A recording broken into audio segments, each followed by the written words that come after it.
Welcome to another episode of In the Name of Service, a podcast committed to sharing the untold stories of those who selflessly serve. Each episode features an interview with men and women who have been called to a variety of service-focused roles, such as the military, law enforcement, ministry, volunteering, and more. You aren't likely to know the names of the individuals you meet here, but our hope is by the end of our time together, you'll not only know their stories, but possibly be inspired to write your own in some way. Humble in nature, but strong in character, these everyday men and women showcase what it is to truly be a servant. We're glad you're here. Now here's your host, Dr. Barb Thompson. Welcome to episode 4 of the In the Name of Service podcast. I'm your host, Dr. Barb Thompson. Here we broadcast stories of men and women who've answered the call to serve in hopes of inspiring and catalyzing the rest of us to follow suit in our own way. Today's interview is with Eric Ballester. Eric is a husband, father, and recently retired Air Force Special Operations veteran with 10 combat deployments. Currently, he owns a small business optimizing processes and reducing expenses for business owners, stays extremely active with competitions like American Ninja Warrior, and serves as a board member and treasurer for the Shields and Stripes nonprofit organization on a mission to provide innovative, holistic care to veterans and first responders. Eric is bright, charismatic, humble, hilarious, and extremely driven. You'll appreciate the approach he takes to service and how honest he is about how it changed over time. If you've ever found yourself in a place you didn't choose or like, you'll connect with Eric's story and may even learn a new perspective. During this conversation, Eric highlights the importance of brotherhood. In other words, a real, genuine concern for others. He describes how at a low point during his service in special operations, service showed up. It wasn't what he was expecting or going after at that time, but it was there. He recognized it, and it pivoted everything for him. If you'd like to connect with Eric to talk mission or business, I recommend following him on LinkedIn and checking out the show notes. I've included several important links for more information about Shields and Stripes, as well as the 2 Army Delta Force operators who inspired Eric and gave their lives during the Battle of Mogadishu in Somalia on October 3rd, 1993, Randy Shugart and Gary Gordon. I hope this conversation compels you to action in the work before you today. Thank you for listening. All right, Eric. Well, I appreciate you being here with us today. If you could just take a few minutes and tell us all about yourself. Barb, thank you for having me on your podcast. I'm Eric Ballester. I am an old coworker of Barb's. I served with her as a operational part of the organization. I was a combat controller for a majority of my career. I retired in March of 2020 after 20 years of service, and I loved what I did. It was an incredible time for me, serving my country, but there are some highlights that I took out from it that I keep with me that kind of have set me on my new path in where I'm currently directing my energy towards. And I'm fortunate to be able to find something that gives me that rewarding feeling that my military service gave me. But my time in the service was, I did a combat job, so I got a chance to do my job on 10 combat deployments. And during those deployments, I worked with some of the most exceptional people. And that, to me, seems like it's a blessing that I don't think a lot of people get. So it kind of set me up to try to replicate that immediately once I left.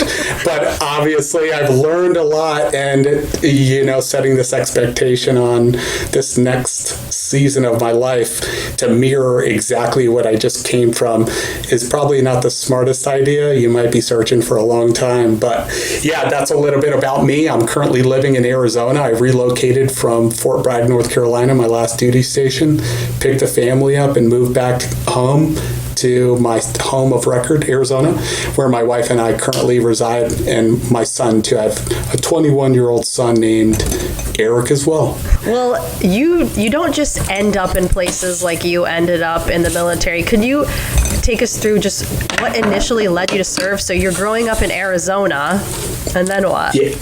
Yeah, Arizona, I call it my stomping grounds, but I was born in New York, and I spent, the early childhood days. But anytime I bring up New York to anybody, they start hammering out questions, and I don't have anything to really talk about with them, so I don't even say it anymore. Arizona's my stomping ground. There you go. So, yeah, I originally grew up, early childhood, very formative years in Arizona, and I think the first time that service popped out to me was playing with some G.I. Joes. That right there let me know that it was on my path. And I remember one of the G.I. Joes was the coolest one ever. Tunnel Rat was like this little badass G.I. Joe guy who was from Brooklyn, and he just had this. He's like a funny dude. He's a cocky, funny guy, but he's good natured too.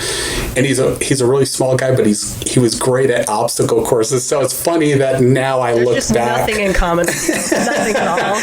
Yeah, so I call myself an average size guy, but compared to some of the people I served with, I was dwarfed by them. But I did bring another aspect, my personality and my charisma onto teams that I had an ability to meet, the size of some of these people with that sort of presence that I brought on the team. I think that was an attribute that I had that ended up helping me, blend into some of the teams, and not only blend in, but then be a high performer. So it started with G.I. Joes, and then it kind of morphed into me growing up and seeing formative people in my life, family members. All my family served. My grandfather served during the Korean War in the Army, and my father served in the Marine Corps in the 70s, and my brother served in the Marine Corps also. He did 20 years.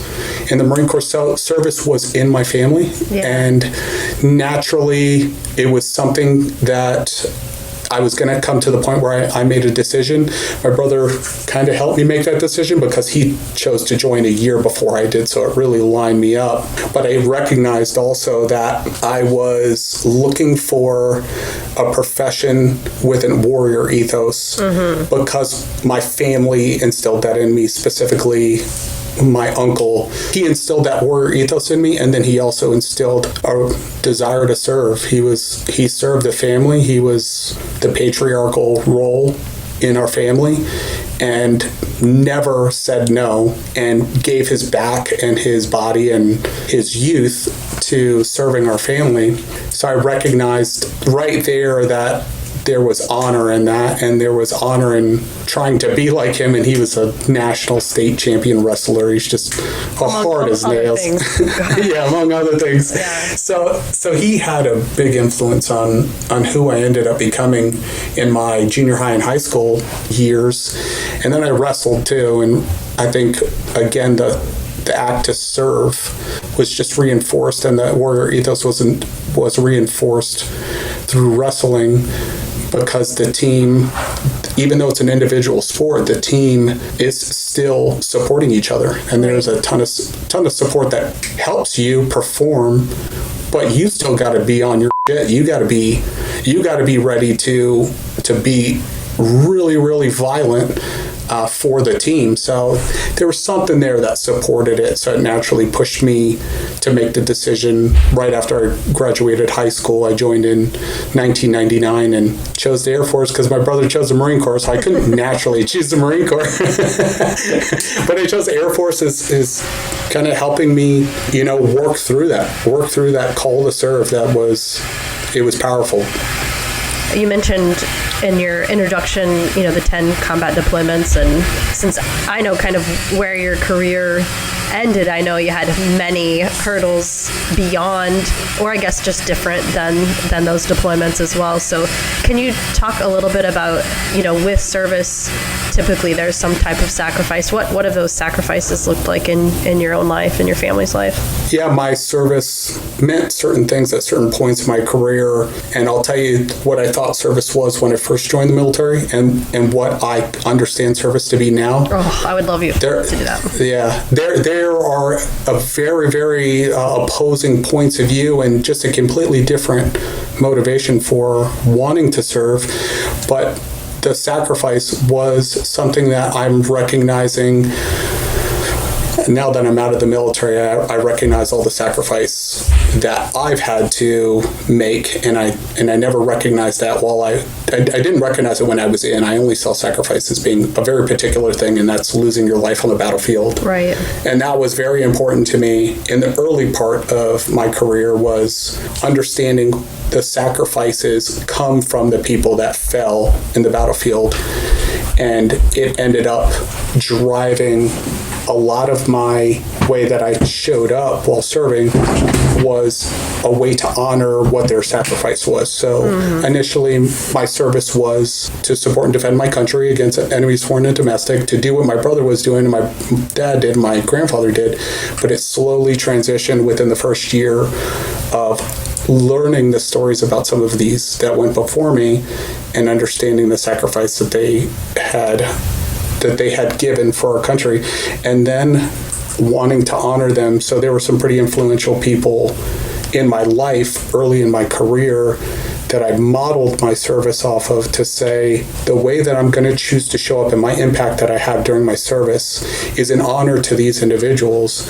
And it's, Randy Sugar and Gary Gordon are ones that stood out to me early in my career, and those are two Army service members that lost their lives in Somalia in 1993 from Black Hawk Down. And I had their citations and their pictures framed at my desk early in my career, and there was something that I didn't fully understand, but I definitely respected it, and there was something driving me towards being put in a position where I either can serve with people like that, or that I was being put in a challenging position to be of service the way that they were. And I really idolized everything about them. I figured out the depths of that as I slowly transitioned through my career, but it drove me to want to get to that level where what I was doing, the impact that I was having on the people, on the mission, on national policies, I was chasing that. That's something that was deep-rooted, a driver for me, and it ended up being a majority of my service also. Right. What do you think has been the most meaningful situation, period of time, or role in your... We'll talk military service. I know later we'll talk about kind of what you're up to these days, but... Yeah, the most meaningful thing prior to me joining the service was my brother joining the service, like making it real, being a driver for me to enter the service. And before that, I think there's some contributing factors that led me to make that decision that ended up being some traumatic experiences in my life. I grew up in a rough, I would call it a rough early childhood, where I grew up in a single family house, and my mother was armed with her own traumas that she carried into her being a parent, and that affected me as a child and ended up creating all sorts of attachment and security issues that ended up showing up in my service as some pretty incredible strengths. Right. But it's also something that created this innate desire to survive, and to the resiliency piece, I think, was formed there. So I would call that the more impactful side of my service. Yeah. And definitely the piece that I was able to, once I could harness, and it was directed in something that was productive, it ended up showing up in a really beneficial way. And then I was able to, and now I recognize that I was able to make it as long as I did in the capacity that I served as, and primarily all operations until my last 3 years, where I was pulled off a team and asked to be an instructor. I did not like that. that was a very. When I met you in person, Oh yeah, you had to. For people that don't know, our relationship is that you were the person that kind of had to deal with the aftermath of that, of losing the identity and losing the purpose and being taken away from something that you worked so hard for. Oh yeah.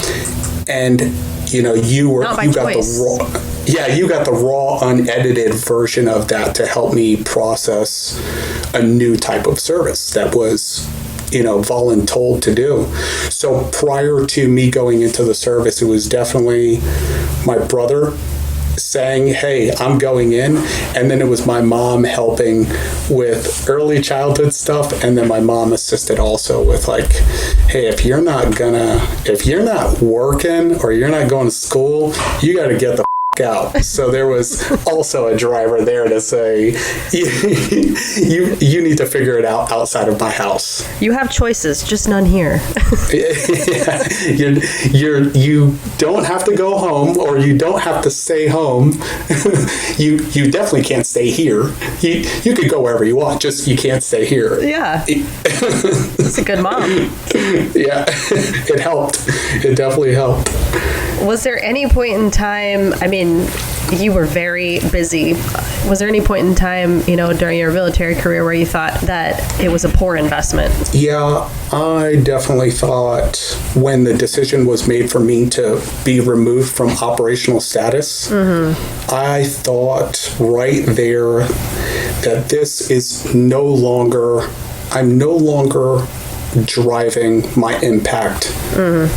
I'm no longer the driver of the impact that I have during my service. There's somebody else driving it. Right, wrong, or indifferent. I am no longer in control of it. So this idea of just this continuation of military service right there was defined for me to say, this is nothing more than 20 years. And when that decision was made, I decided to start my process of figuring out what is next for me. And it definitely isn't serving on the teams as an operational guy, and it was like the forcing mechanism to really start doing that deep reflective work, which led into healing, and it led into a realignment and a pivot, and then finally put me in the position that I am now, where I'm benefiting from the same positivities that I had while serving on my high points. But it definitely took that somebody pushing me to go outside my comfort zone and say, hey, I know you liked blowing up and hanging out with some really cool guys and doing missions in places that people don't know that we're over there. I wouldn't have made that decision myself. Right. To remove myself from that and change how I served my country. Yeah. How can you speak practically about being in a position where you felt a lack of control, but still a strong desire to contribute in some way? How did you change that? Like, how did you turn that around? Because you did. Like, you were amazing as an instructor. Thank you for saying that. And somebody had alluded to the fact that I got pulled off of a team leader position at the command that I served at within the Joint Special Operations Command. To me, is the most coveted position, and I've heard that as well from other guys. That's your team time, and not only team time, but you're a team leader, so you're driving a lot of things at the tactical level for yourself and for the people that are directly under you, which end up being 10 times more talented than I was. But I got really good at that position, and I got an award for the best senior NCO combat controller of the year the year before I got pulled off the team. So I had some sort of validation that I was doing something really effective, highly effective, and right. Then I get yanked off, and I couldn't see the forest through the trees, and it was validated throughout the process to say we are being deliberate about who we're putting on the teams to start mentoring some of these new people coming on, And that helped me, but I'll tell you, there was like a 6-month time frame where I was just a grumpy little whiny brat, just sulking and telling the senior enlisted, of the operational squadron that I did not want to leave. I did not want to be an instructor, and it was stupid why they were pulling me off of there. But I'll tell you, it changed for me. There was something really, really important that happened, and it ended up being one of the highlights of my career. Was one of the people that I was supervising as a instructor was an administrative person, administrative cadre member, an administrative part of operator training course was where I was a instructor at, and I was supervising our administrative training guy, and I had an opportunity to be of service to him.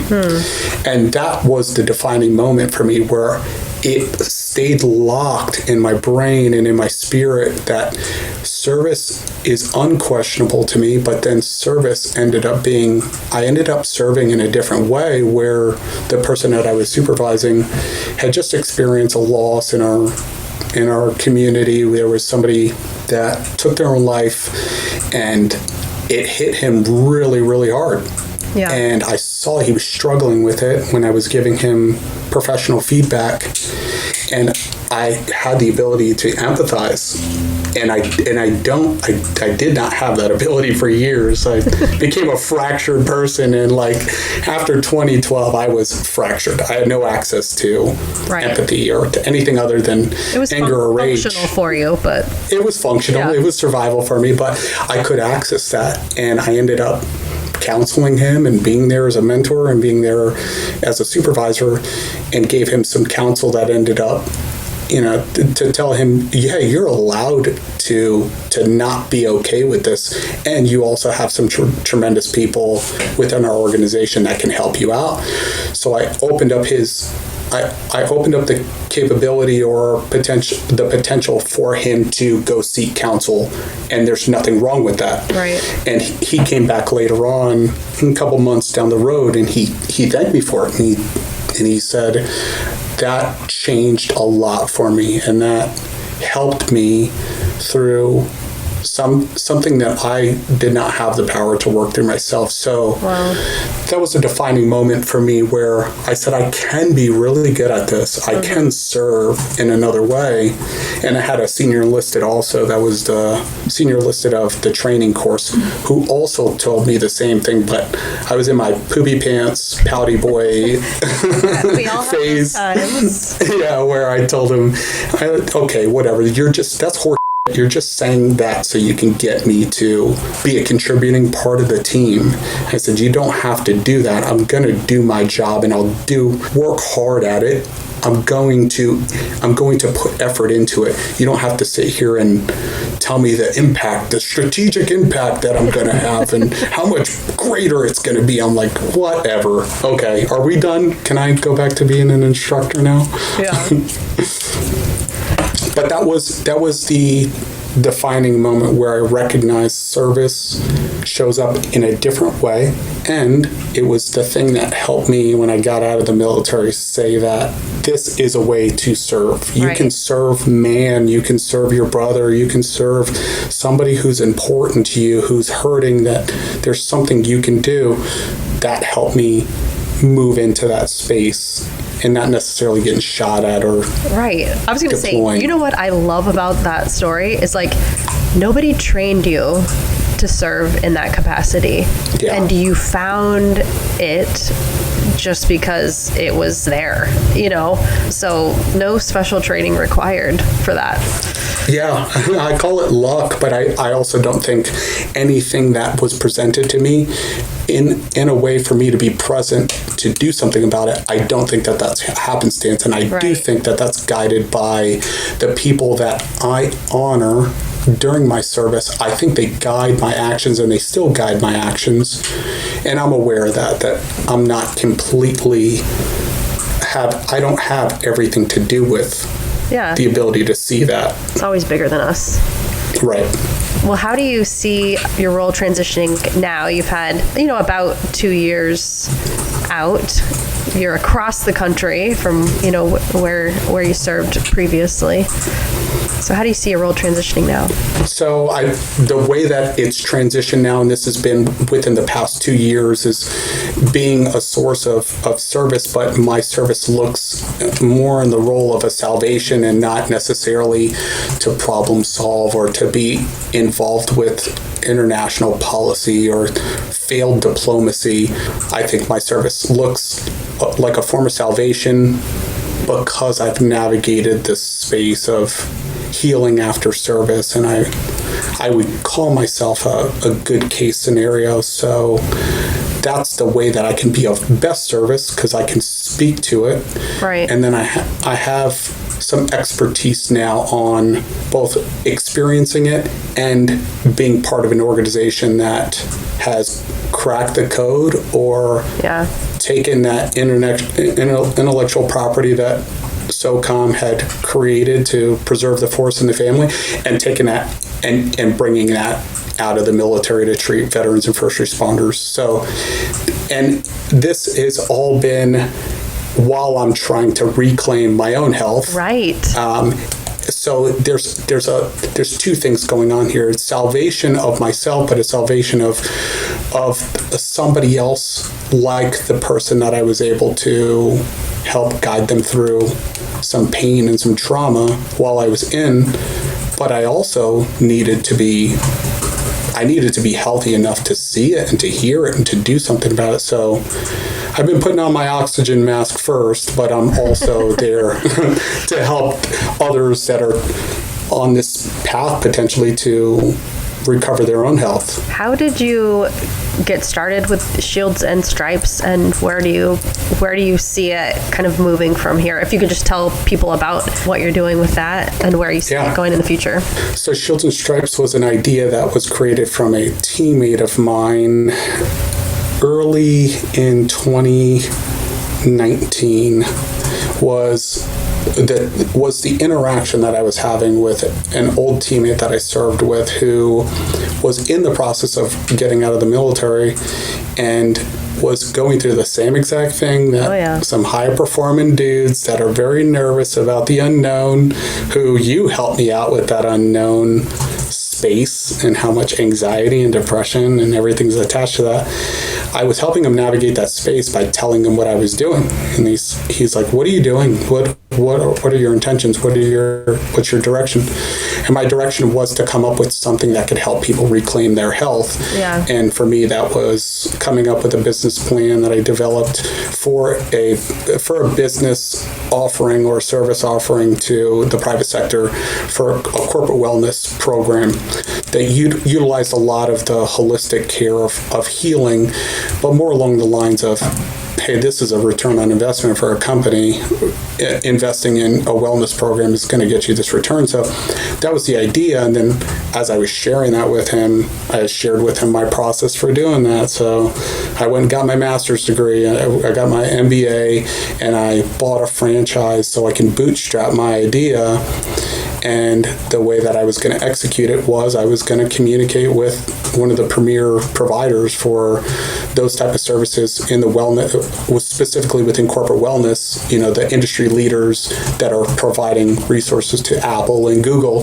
So the idea to go direct with them and say, hey, I would like to develop a relationship, and whether that was a business proposal to them or whether that was just an internship through them to kind of develop this a little bit more. My business acumen was complete dog shit. So I had no idea how to really present this in anything other than, this dinner napkin idea that I was able to turn into a business proposal at the University of Texas. But that was the strategy, was to say, hey, I'm trying to reclaim my health. I am on this path of personal healing from service, and at the same time, I'm pursuing X, Y, and Z. And I shared this with him to say, this is my process. It's not everybody's, but I'll tell you, in order to get the care that you need, you're going to have to jump through some hoops because it is not offered to you once you leave the command. So I started sharing all the things that I was doing, and it was a lot. I was doing a lot of stuff, And I recognize now that there's probably some addiction to healing that I could have fallen into during a certain time frame, but there was a ton of health benefit and a familiarity with the services that are out there. And it's not necessarily, you don't have to just go to one place to get the care. Yeah. So my teammate grabbed that and he said, I think this belongs for veterans and first responders, because he grew up in a military household. His father was a service member or a police officer. And then he was also actively fighting for his life to heal from trauma that he had dealt with from military service. Right. So he really, he looked at me and he said, that's a whole lot of stuff you're doing, Eric, and I don't think that's very manageable. And I would like to create something for, the veterans and first responders that kind of takes away the barriers of going and finding all these resources and then figuring out a way to prioritize it into probably a pretty problematic life situation that they're in. So that's where I found that he had a different direction to go with it. And I said, hey, check it out. Go do it now, and I'll be there for you as a partner, as a teammate, as whatever you need me to be to help you do this. And that's how I initially was there for him throughout this process. And then now I just show up wherever I'm needed to help get this thing out there, to say we have this solution that we know, evidence-based success within Special Operations Command. We know it works, and now let me show you why it's important. Let me show you why it's needed at this level. And, we can go into the suicide statistics or the mental health injuries that veterans and first responders are trying to deal with. And they're not really making a lot of progress in it. No. It seems to get a little bit of attention, but there's not a lot of solutions that are being put out there that have the integrative part of the care, which is so necessary to be able to integrate. And that's really the piece that's missing. Right. Because there's so many different ways that you can give somebody a peak experience and make them feel real great in person for however long you have them. But then what are you doing after the fact? So that's a part of it that we're trying to communicate to, national leaders, to say, this is it. If you're wondering where the evidence-based care is, it is in that integrative arm of things. Right, it is. And how many cohorts have you guys been through now? So we've executed 3 programs, awesome. 3 what we call Hero's Journey programs. Yeah. And the Hero's Journey is 12 weeks of care. It's 3 weeks of in-person, 9 weeks of integrative telehealth. And we've been able to do 3, and we're about to execute our 4th model in March of this year in Phoenix, where we will treat another 8 veteran and first responder cohort. Awesome. You know what I love about that? I mean, not only are they getting the right type of experience where the whole body, the whole mind, emotions, spirit, they're all being treated at the same time because they're all connected, and that's what makes the only type of sense. But they're also going through it with a small group that, I'm watching them stay connected after the fact, and then I'm watching them also be almost like, the new semi-professional healer, and they're kind of spreading it. And so I know it's going to compound. In other words, not everyone will be able to make it through one of your programs, but I think the goodness is spreading, far beyond just the people that are able to. So yeah, thank you for saying that. You're right. You're right that the model offers, it's integrative, and I bring up integrative for the post program that we offer, but it's integrative also from the fact that we bring in these subject matter experts from these different backgrounds. So that in itself becomes this integrative, holistic approach. But then the other incredible thing that we offer that a lot of other programs are not able to do is the fact that there is some healing that ends up happening through brotherhood and through being recognized for being in pain. And when you're recognized, it validates and it ends up multiplying what we're doing. So we already have a multiplied effect with our care model, but then this brotherhood piece, I'm telling you, Barb, when they get in the room with people that aren't in their rank structure, that don't have any sort of immersion into their lives, they're far more likely to be vulnerable in that space, and all they need is that little catalyst for us, somebody like me to be in there to say, hey, it's okay to allow this to happen right here. Introduce the option to work through that. And now when that thing starts moving, and you can almost physically see it move through the space of the cohort, the 8 individuals, and the way that they come to support each other during this 3 weeks of in-person, and then like you alluded to, right after they leave the program, is in itself a lifesaver right there. That's the thing that ends up being the guaranteed mechanism for some of these people to be able to work through some really, really complex stuff, is just having 8 people or 7 people that will pick up the phone at any point and answer. Doesn't matter what time zone you're on. And they genuinely give a about their welfare. It's so crazy that some of the best healing can come from something as simple as talking, isn't it? But and relationship, like people don't want to believe it, and of course we all want the easy fix. It's just that one does not exist, and relationships are complex too. But when you're able to process this, it's the same as your stomach digesting food, right? The more time you give it, the more time you give it to digest, which is talking.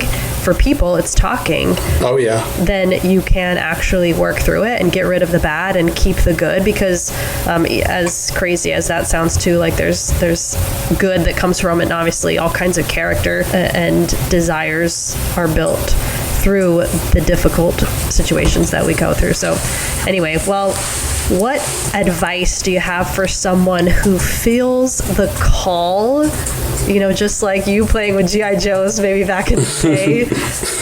they feel the call, but they don't have a model of service. They don't know what to do next. What would you say to them? Maybe they want to serve, or they would like to serve. They'd like to make a difference, but they don't know how to start.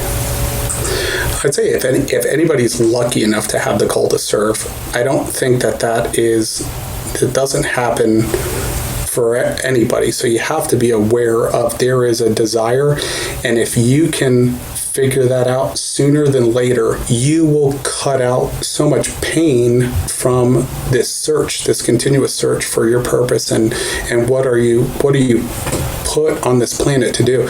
It all will at some point go back to service. So if you get a call to serve, that is unique to everyone, and it doesn't necessarily look like my service that I'm talking about or somebody else that you have on this podcast.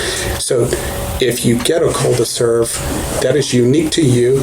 It should not be compared against somebody else's service, but it's also something that every single person will naturally, at some point in their life, finally figure out that this was all because it's to be of some form of service. They all look very different, but there's only so much chasing around of other things that you think you want to do that don't have something to do with service.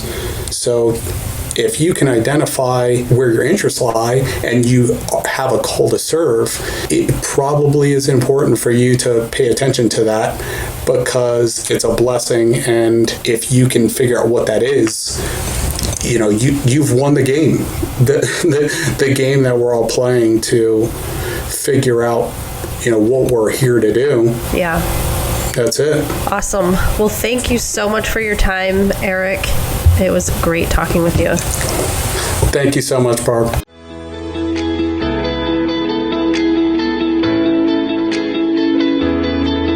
Hey everybody, thank you for joining us for another incredible episode of In the Name of Service. If you enjoyed today's episode, please like and subscribe, and of course feel free to share with those you feel would like to be inspired.